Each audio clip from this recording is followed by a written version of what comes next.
Sometimes we win, that is our motto.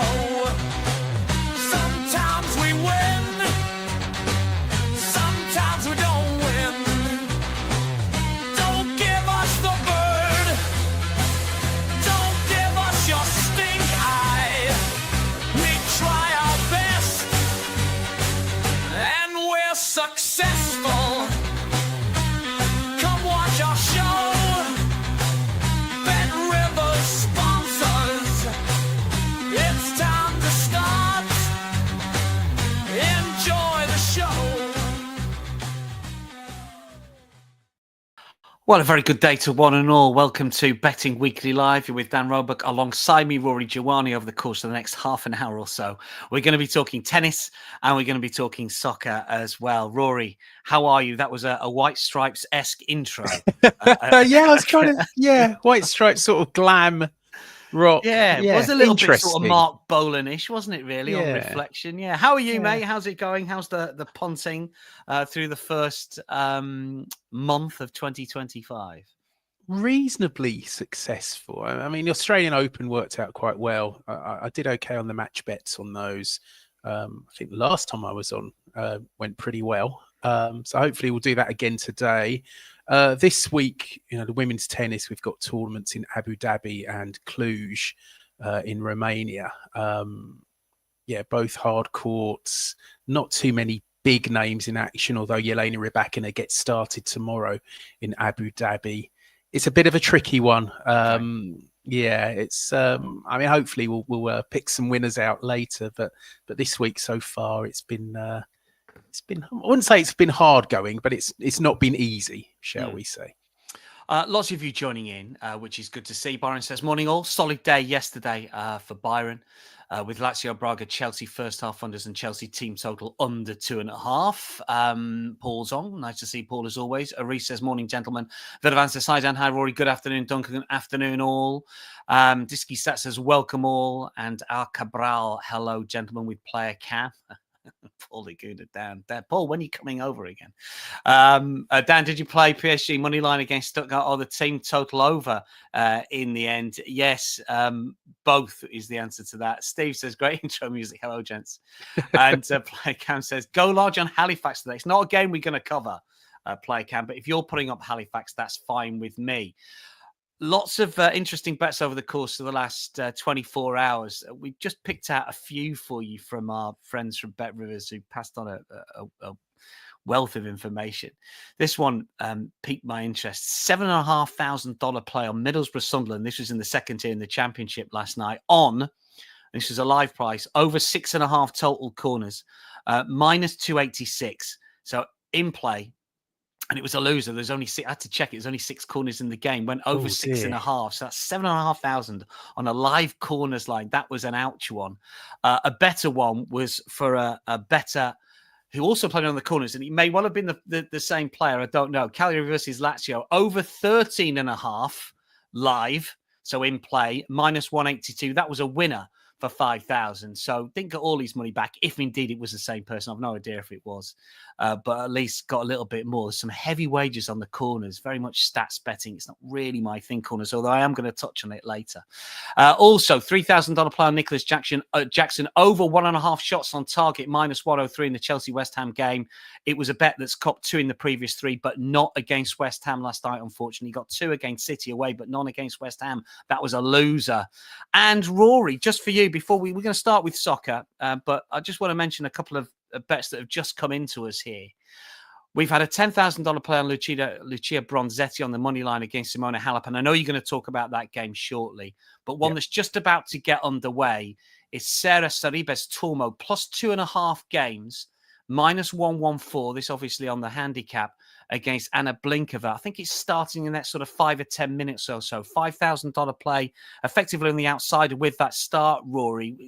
Is that something that you could see coming? That's a decent wager with that handicap start. I mean, she's the outsider, obviously, but she gets that 2.5 game start. What do you think? Yeah, Saribes Tormo is an old school pusher. She's good on clay, very good on clay, but she doesn't hit a lot of winners. And where they're playing in Cluj, it's hard court, it's indoors, which would normally mean it's pretty quick. it's not been especially quick, but even so, Blinkova's been in good form. So I wouldn't be too keen on that bet personally. You take, is that what you're saying? You take that bet, Rory? It's not obviously I'd not your take money. it. You'd Yeah, take it. I'd take it. I fancy Blinkova to win that. Cerebes Tormo, she's come through qualifying, but as Mandeep says, it's not that quick.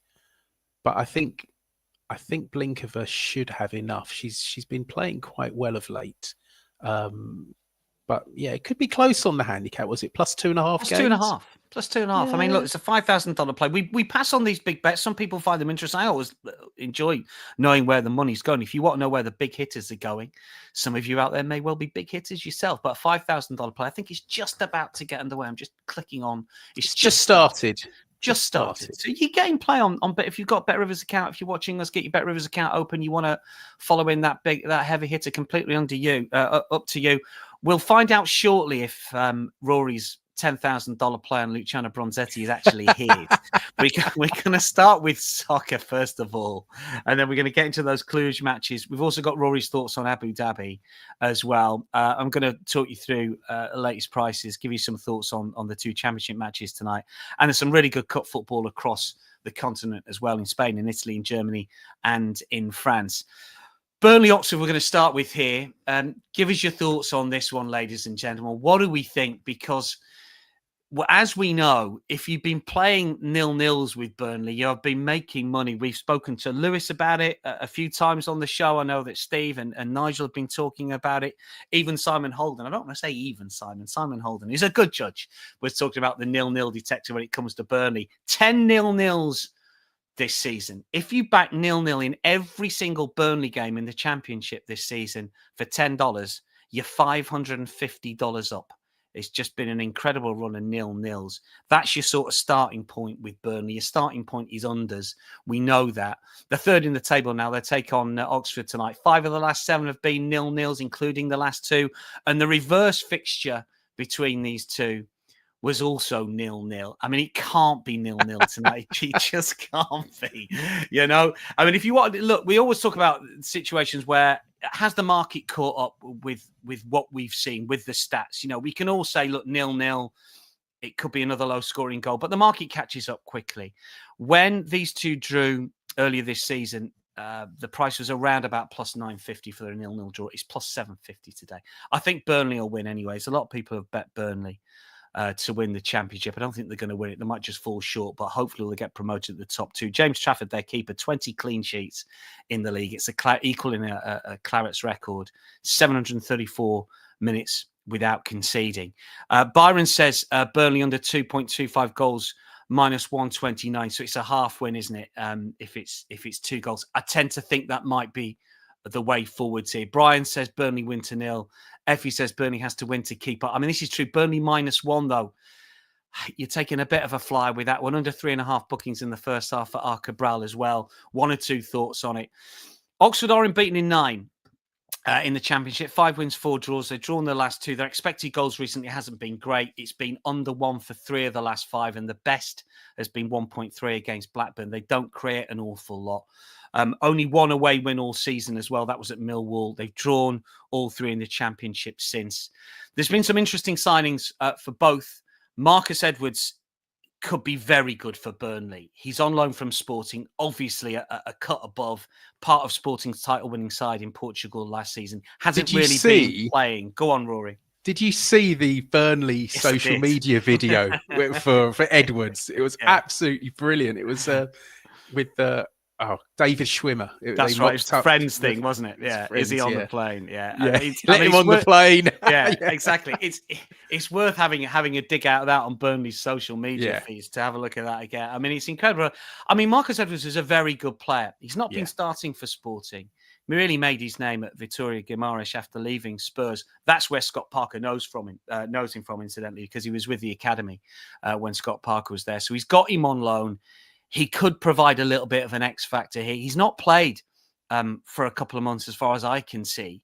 So whether he'll start tonight, I don't know. That's the problem. I mean, I had a couple of seasons in Portugal where he had 12 goals and assists And he was a really good player for Vittoria before he went to Sporting. And he played enough in the title-winning side last season. I just don't know if he's going to start. Likewise, Jaden Burnell from Ajax, who's been playing for their second team in the second tier recently. They've also recruited John Joe Shelby and Ashley Barnes at the other end of the career. I mean, Ashley Barnes is a bit of a throwback to when Burnley were in the Premier League and scoring goals. He's only made a couple of substitute appearances. So, look, we've got a lot of you saying Burnley win to nil. I tend to think we should have a sort of betting weekly collective bet on this one. And judging by the comments here, Burnley win to nil, Effie and Brian.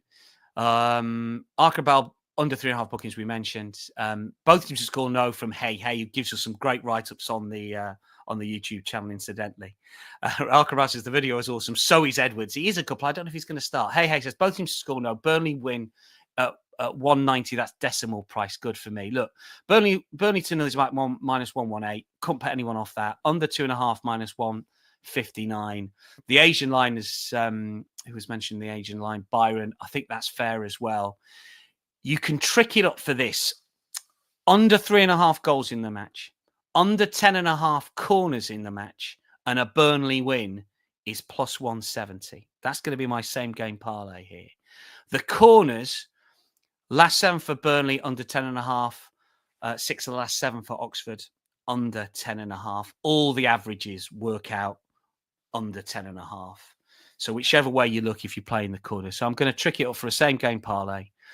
Under 3.5 goals in the match. Burnley to win, under 10.5 corners at plus 170. Most of the money, as you would not be surprised, has been on Burnley, 82% the money, 86% the tickets.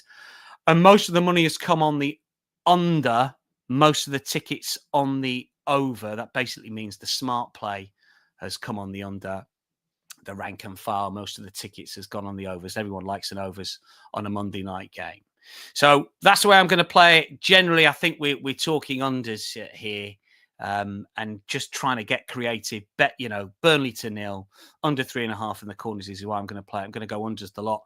And before we get into some tennis, just what's Justin put up here. Burnley, Oxford draw and under 2.5. Oxford a 9 unbeaten and drawn last year. Yeah, I take your point. The one thing I'd say about that is the teams that Oxford have played haven't been great recently. That's the way I was sort of spinning this one, and I've not really created an awful lot, Justin. But look, I just think Burnley, who were unlucky against Portsmouth, had that handball that didn't drop their way. I just think Burnley will get over the line for this one. They've not been playing particularly well away from home, Oxford. But I bet your line of thought. Let's just rattle through QPR against Blackburn before we get Rory's thoughts on some tennis for you. What do we fancy here? QPR against Blackburn. Just put the prices back up for you. QPR plus 143, the tie plus 180. That is very short for the tie, under 2-1 for the tie. Blackburn plus 180. Over and under here. Under is the favourite, minus 162 over, plus 123. QPR have lost the last 2. Blackburn have had a drop-off. There's no doubt about that. But QPR in the home table this season ranked 21st. Their expected goals the last 2, 0.65, 0.46. They're not creating, they're not scoring. And they haven't beaten a side currently in the top 7, 4 defeats and 3 draws. So I'm coming at this from a sort of, I've got to oppose QPR somehow. I know Blackburn haven't been in great form. They've only won 2 of the last 10, but they have played 3 of the top 4 in that sequence. And they have won 9 of 14 against teams 14th or lower, and QPR are 14th at the moment. Mate SK says QPR, Blackburn, both teams to score. I'll tell you the way I'm going to play it. Just a little bit of word on team news on this one as well. Lewis Travis, who missed about a month of the season, he's back recently. And when he plays for Blackburn, 52% win rate without, it drops to 33%. He's also ranked best tackler according to the stats for Blackburn. So Lewis Travis, he started at the weekend in the win against Preston after 3 straight losses. When he was absent, he did come on a sub in the previous game. But I think he's a big difference maker for Blackburn. And they've got a guy called Augustus Cogbo, who's just signed from Cesena, playing in the second tier in Italy. He's not prolific, but he could make his debut tonight. That was the sort of word that we heard. I'm going to play Blackburn draw no bet here at plus 105. Plus a quarter on the Asian line is plus 148. Half loss if it's a draw. I sort of go that way for me. What have we got on the comments here. Hey says this is a skip one for me. Effie says Blackburn will care more about this game than the cup game. Hey, both teams to score and a draw at plus 280. Elijah says, what's the banker today? Well, we'll get a tennis banker for you shortly. Reece says both games the same odds on over 2.5. One of them going over, one going under. Elijah says Atalanta in the cup. I do like them. We'll talk about them in a second. We'll get to the European Cup games or the domestic cup games across Europe. Byron talking about Stuttgart. Both teams to score no for Effie in the Blackburn game. I'm going to play Blackburn tie no bet at plus 105. I think that is the play for me. So that's the Championship soccer for now. We're going to return to those domestic cups across Europe shortly, but let's bring Rory back in to talk tennis. Now, we mentioned one game that's just got underway. Rory's not interested in that one, but Rory, you are interested in one of the games that's going to start very shortly indeed, which is Simona Halep against Lucia Bronzetti. Now, you can exclusively reveal to us if the $10,000 play on Lucia Bronzetti on the money line at 121, not 121 anymore, but now minus 132 is yours. Is it? What do you like in Halep Bronzetti, Rory? It's not my money, for starters. Funnily enough, the match that you were talking about earlier, the Sorribes Tormo Blinkova's broken in the first game. She's leading 2-love. So, okay. Long way to go in that. There will be breaks of serve in that. There's always breaks of serve when Sorribes Tormo's playing. So Halep Bronzetti, I didn't really have a view until I did a bit of digging, and I was actually looking on Simona Halep's Instagram page. And she was talking about her and Anna Bogdan, who reached the final last year, another Romanian, were in the doubles. And they played last night. They were beaten by Emily Appleton and I can't remember her partner's name. I think it's Tang or Yang from China. And watch the highlights. Halep didn't look great. She hasn't played all year. The last time she played was in Hong Kong in October. She played in the 250 where she went out first round to Yue Yuan, and she also played in the Challenger in Hong Kong where she didn't get very far there either. And it was Appleton and Tang last night who won the doubles match. And the thing I saw with Halep was her second serve was pretty awful. Her opponents were just teeing off on that. And her returning wasn't very good either. Mentioned Cluj, it's not playing particularly quick. And I just think that second serve is just going to be munched, frankly. Lucia Bronzetti is not bad. You know, she beat Victoria Azarenka at the Australian Open. She pushed eventual runner-up Diana Yastremska close in Linz last week. I mean, Halep's the local hero. The crowd will do their best to lift her, but I just can't see her having enough. She just looks really, you know, she looks a shadow of the player, you know, who won Grand Slams. And initially, when I looked at this, I was thinking, you know, I missed the price. I'm going to leave it alone. But you know what? I looked at some of the other markets, and Bronzetti minus 1.5 sets at plus 180. I just thought was a bit too big. I mean, Halep, you know, she's just not really been that competitive. You know, she's won a few games, and you know, this is her first appearance of the season in singles, certainly. You know, she will get lots of home support, but she just doesn't look, you know, and she's not getting any younger. I think she's 34 now. Might just check that, but you know, it's very, you know, she obviously had the drug ban, and it was then reduced, and she's been working her way back. She's had injuries. She's 33. And, you know, most of her success was working with Darren Cahill, who's the coach now of Yannick Sinner, who's obviously doing fantastic things. I just think it's a bridge too far for her. I'm just not sure we're ever going to see her at her best. And Bronzetti's good enough, I think, to win this reasonably comfortably. So we've missed the price on the money line, minus 132 now. So what's the handicap line that we're playing, Rory?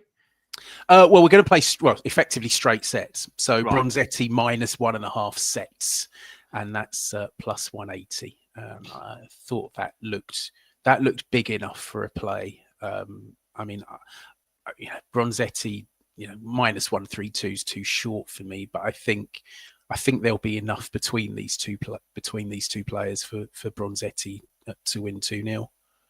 We've got another game listed. It's tomorrow. No interest in that one. Rory, Siniakova against Jones. We talked about it earlier, but no value there. You think Siniakova's short price favourite will probably win?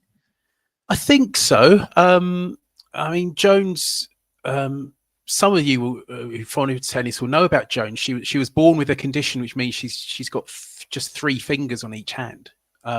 She's good on clay. Yeah, she's very good on clay. And she plays most of her tennis on clay.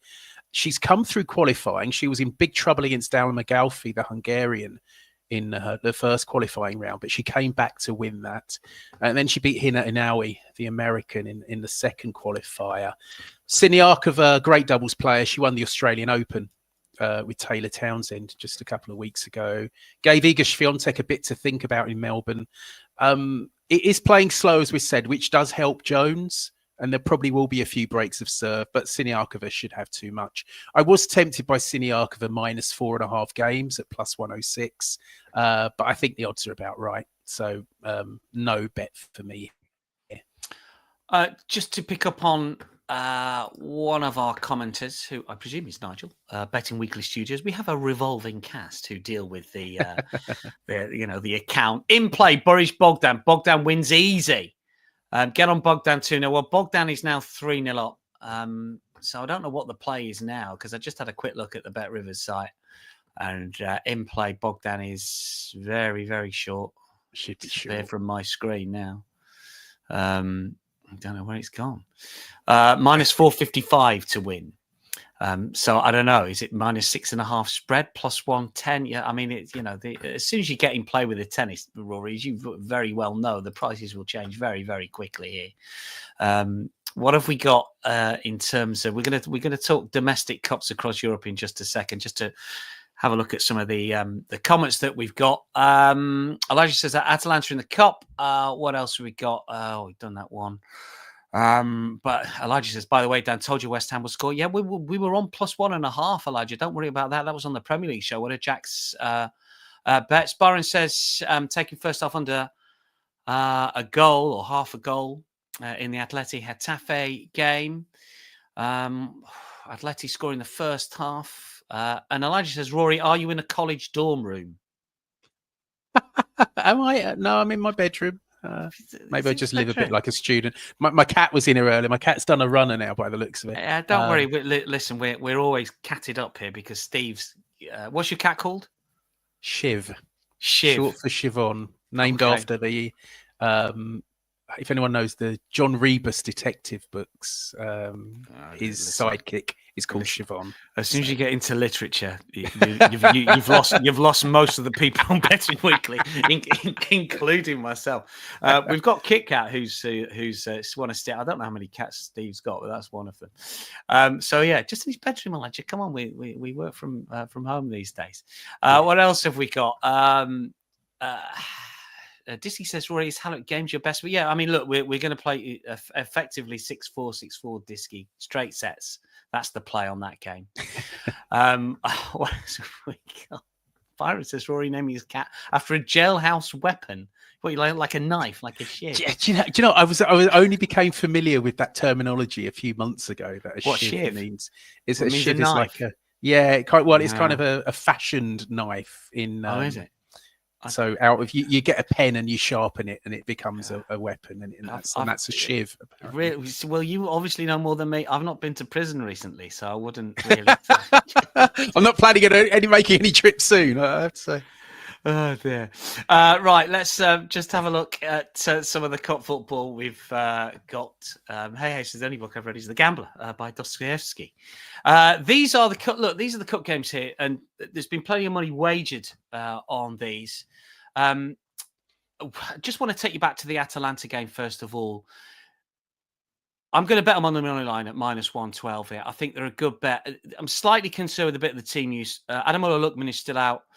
Scamacca came off the bench at the weekend in the draw against Torino, but he's not in the squad for this one. But I just looked at the squad for Atalanta, and basically it's full strength as much as they can go. Retegi's probably going to start up front. He missed a penalty against Torino, which is a killer for me.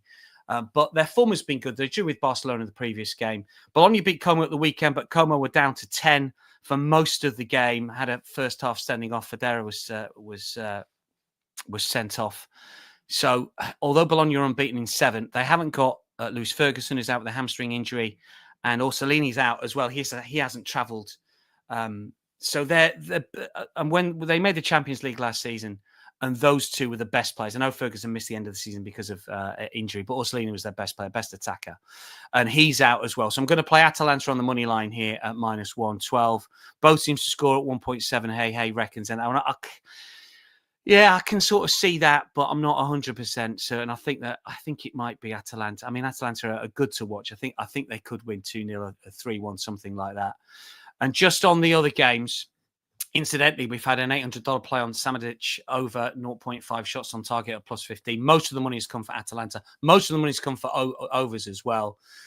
The German Cup game, Stuttgart against Augsburg, and this is quarter-final, incidentally, as is the Coppa Italia game. Stuttgart have lost the last 3, but they're -200 here. They are without potentially a couple of players. I mean, Al-Dakli hasn't started a lot of games, but he started the last 3 at the back. And Nick Voltemada, who we've talked about an awful lot, apparently he's ill, and it's a question mark whether he starts. He's got 6 goals in his last 9. Demirovic and Undav have stopped scoring a little bit. I still think Stuttgart will probably win this one. Augsburg are unbeaten in 4, but they've lost their XG battle in 3 of the last 4. They expect around about 4,000 away fans here. They've got a really odd situation with their goalkeeper tonight, Augsburg. Finn Darman, who has been their cup keeper, but he's been made first choice in the Bundesliga.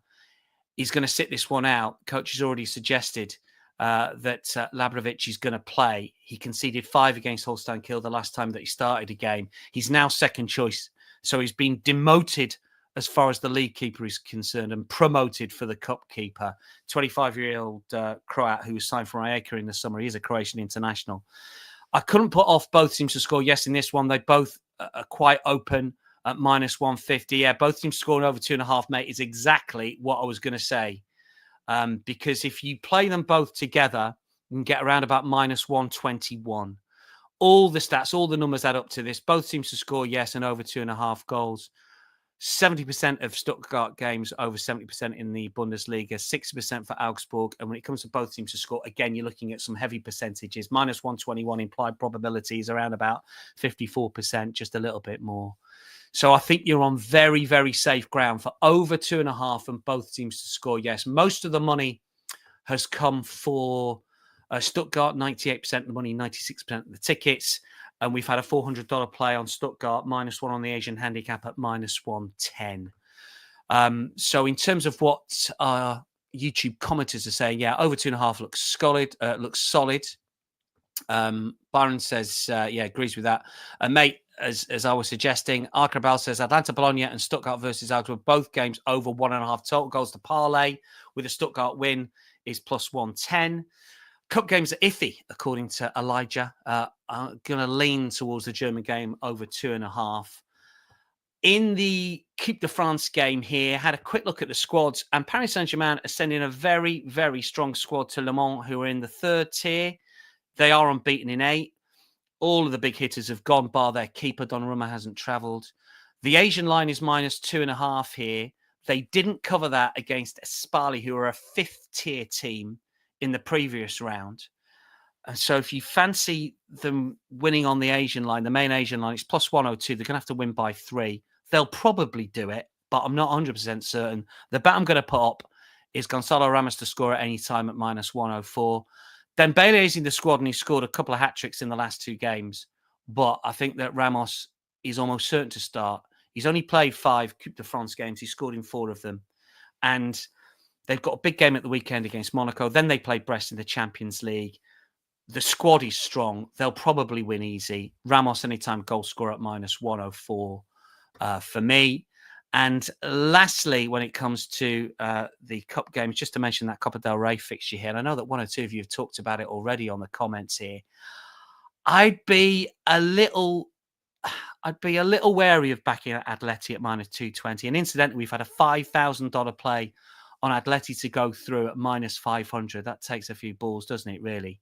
$1,000 play on Atleti on the money line at minus 223 and $450 play on Alvarez to score at least 2 goals at plus 850. Now, he's in the squad. Just looked at the squad on Twitter that they posted, the Atleti social media team, and it's a first choice squad, but they play Real Madrid at the weekend. So, you know, what do we think there? Are they really going to play first choice from the start? They'll probably win. I won't want to really bet them, to be honest. It's one I'm going to leave alone. All the money's come for Atleti. Most of the money has come for overs as well. Plus 115 on the overs. I know it's Atleti and it's Simeone, and you tend to think he's just going to, you know, get a goal up, two up and shut up shop. He could easily do that. I am leaving the Atleti game alone. Byron's been on, says Paris Saint-Germain second half or live. I'm sure most of the normal starters won't be through or playing midweek. But this is true. The problem is, Byron, when you look at the last game, Barcola started, Desiree Doué started, Dembele wasn't in the squad, but everybody else started. It's a strange one. Why would you travel if you're not going to play them? I think Ramos is the only certain starter. But Dembele, the fact that he's travelled with the squad, you think, well, just leave him at home. Left him at home for the last round. That's an odd one for me. I think that it'll be a very strong team. I think that Enrique just wants to keep them winning. They've been scoring for fun recently. They've got the Champions League coming up again. We'll see. Is Witsel in the squad for Atleti? Do you know what? I'll have to go back to my Twitter feed, and I've taken that off. And all I noticed is that everyone that I thought was important was in the squad. Hey, it's on their Twitter feed. You can have a look at it. Byron says, "Agreed, Dan. Yeah, struggled at the big time first half." Duncan says, "Is there an ATP tennis preview this evening?" Well, what I can tell you is that Rory has gone a little off menu, and he has got a Dallas ATP pick for us, but Rory's obviously our WTA handicapper, so we're going to talk women's tennis next. And I'm pretty sure that the Game Better Match pod and show has just been recorded with Nigel and Sean. Nigel's out in Rotterdam, I think, at the minute, so that will be dropping shortly. So Duncan, if you're waiting for tennis players on the ATP for Rotterdam and for Dallas, you're going to get them pretty soon. What you're going to get now is Rory's thoughts on the WTA Abu Dhabi matches. You've got picks in a couple of these games, Rory, I believe. Rybakina, Volynets first up here. I presume we're not going large on Rybakina at minus 1,000, but you have got a pick in this one, have you?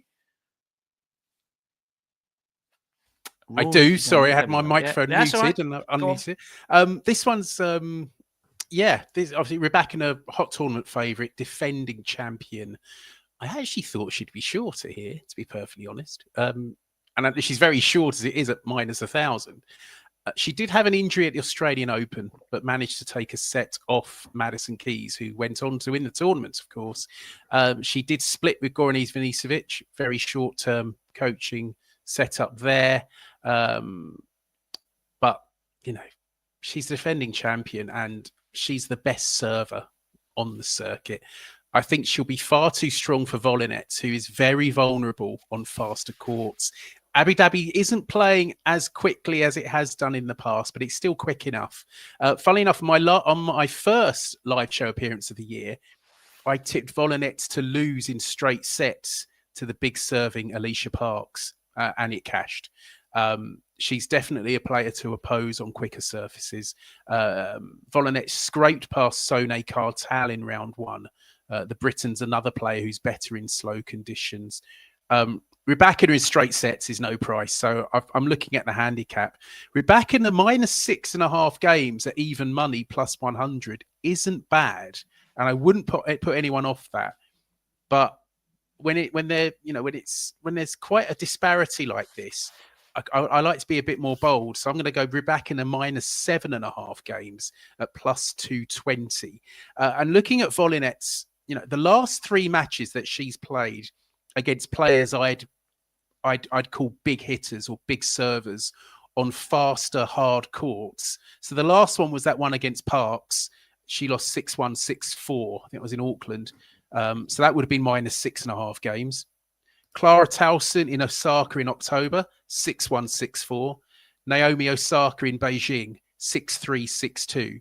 So each time, the minus 6.5 games would have cashed. And Rybakina's a level up from those.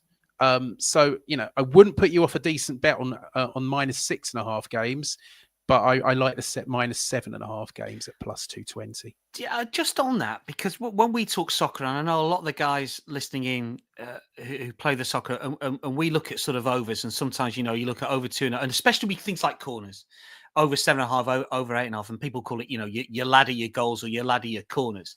Is that something you do with a handicap, or is it just that not the done thing in tennis? I wonder. I mean, I know you just think if it's going to go my way, it's going to go my way. I'd rather take the bigger price and get more of the money. Well, I do personally. Sometimes I do. So on this one, I probably would. I mean, would you split your stakes on it? I'd probably have a big bet on the -6.5 and a slightly smaller one on the -7.5. Yeah. If I had to choose one, I'd go for the -7.5. Yeah. I kind of, especially, I like to think that, I'm the sort of person, like, if I've picked it right, if I've called the match right, I'd like to back it properly. Yeah, you don't want to leave anything on the behind, do you? Really, if you think I've got this one right, I just don't want to play anything around even. I think we get obsessed, especially with sort of Asian lines, and with football. You tend to think, well, I've got to play the main Asian line, and sometimes you're just leaving stuff behind. I like one of the plays we got tonight, -1. I can't remember which game it was, but you think, you're going to get more value there potentially, and you get a bigger payday if you're right. Yeah, totally. I mean, one strategy I used to use a lot was on very one-sided matches, maybe not the Rybakina Volynets, but, especially first round of slams, is you played a 6-love, 6-1 first set score. And so you'd split stakes, or you have a little bit less on the 6-love, but you cover it with the 6-1 just in case the opponent scrapes a game. I mean, for Rybakina Volynets, her serve will be much too good for Volynets. And Duncan, you're right. Volynets is as apt a name for a tennis player as you get. She doesn't volley much, though. Unfortunately, she's more of a baseliner. But she does find the net a bit, though. Yeah, she does find the net. She will be finding the net a bit against Rybakina. And I think Volynets will struggle.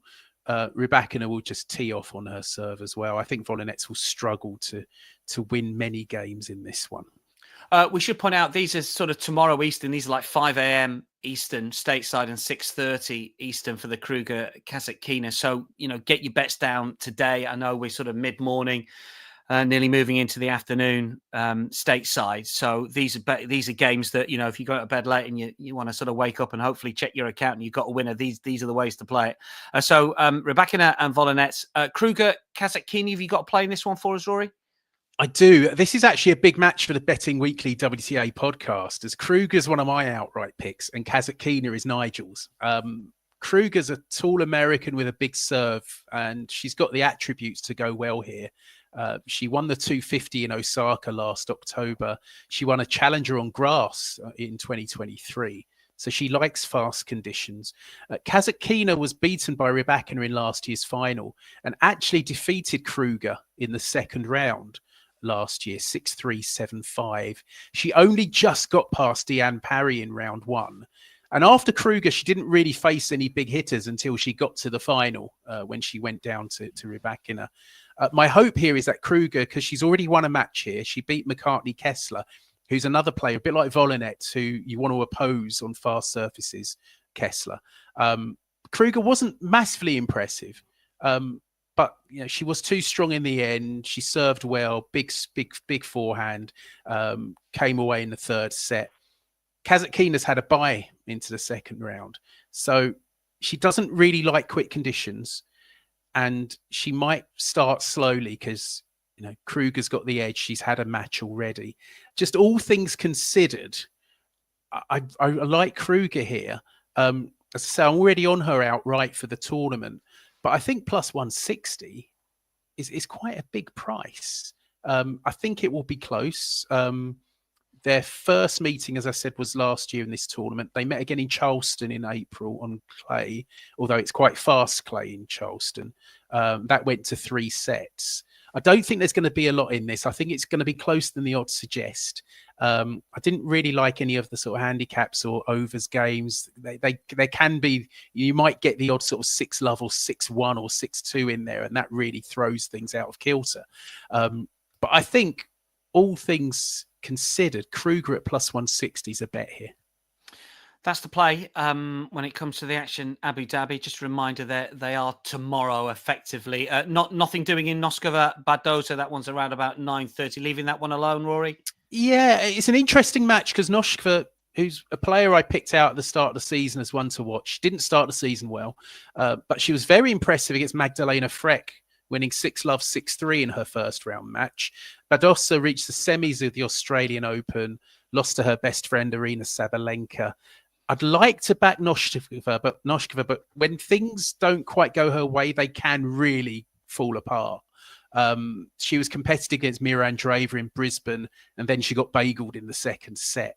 Badosa's the tournament's second favourite. If she went out here, that would be great for me and Nigel because all our picks are in the bottom half against her. But I couldn't see a bet in Noskova Badosa. Okay. That's the WTA action. A reminder, it's early tomorrow, 5 a.m. Eastern, 6:30 Eastern, 9:30 Eastern, roughly. We have got to play in a game that's just about to start. Rory, just remind everyone the Halep Bronzetti game, which will be underway in the next half hour potentially here. What's the play that you like in this one?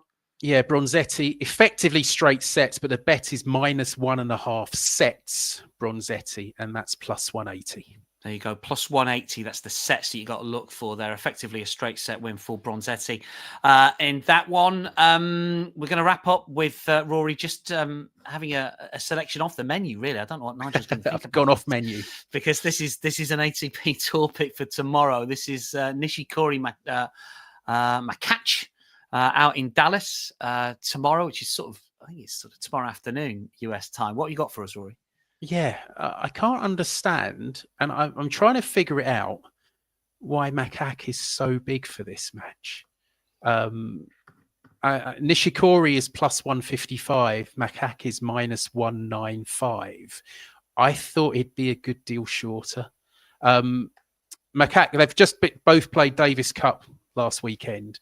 Makach had an easy win against Kwon Sun Woo from Republic of Korea, South Korea. He didn't need to play a second rubber, whereas Nishikori was well beaten by Jacob Fernley, Britain's Jacob Fernley. At home, that was in Miki in Japan. Nishikori then beat Billy Harris quite comfortably to win the tie. But Makach's a better player than Fernley. And Nishikori, obviously great player in his day, but he hasn't been in that sort of form for years. I think Makach wins this really comfortably, and it's another, set handicap bet for me. Makach at -1.5 sets at plus 138. I was surprised that was plus money. I think that's. It's not often I dabble in ATP. WTA is my thing, but I saw this, and maybe I'm missing something. But I was thinking, maybe Makach is quite injury prone. Nishikori has been very injury prone over the years. I was wondering if it was that, but he had a very easy weekend in the Davis Cup, a much easier one than Nishikori, so he should be the fresher. I think Makach -1.5 sets at plus 138 is the bet, and that's probably my best bet of the day. Lovely. No, take that all day long. That is tomorrow. Have a look at that on the Bet Rivers website. Good luck with all your bets. That wraps it up for today. I think the sort of collective soccer play tonight is going to be sort of Burnley win to 0, Burnley unders, that sort of thing we're looking at. Good luck, whatever you guys are betting on tonight. We're going to be back, of course, tomorrow with more plays. We've got a lot of cup soccer coming up midweek with League Cup football in England, as well as Coppa Italia matches and Copa del Rey in Spain and German Cup quarterfinals as well. So plenty to come. Rory, thanks for your company today. We will speak again soon, no doubt. I hope so. Yeah, many thanks, Rory. Many thanks for everyone for tuning in. That wraps it up for today. Live show back tomorrow. I think we've got Game Better Match out a little bit later on today with Sean and with Nigel. No Premier League show this week, but there will be plenty of content coming up. The boys will be talking FA Cup, no doubt. On the Friday, we've got a European show coming out on Thursday as well with James and with Steve as well. But from all of us for now, that is your lot. Have a very good betting day today. We'll speak again tomorrow.